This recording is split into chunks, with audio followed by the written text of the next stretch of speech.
Really what Luther is saying, when we come into that grace relationship, it's a movement from our virtue to grace, which is something altogether different. We're no longer judged on the basis of work, our works, but now we are grasped by God on an altogether different basis.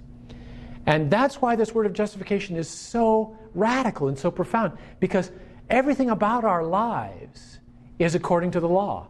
If you do well on this test, then you will get a good grade in the course.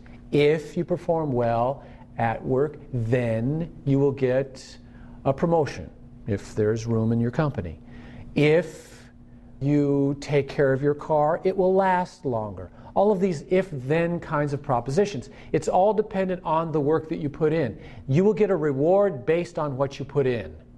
And many people, most people, think that that is what Christianity is about, just another form of moralism. And indeed, I think Luther's point is to say that's the way we are set up. In our sinful alienation from God, that's naturally how we think about our relationship with God.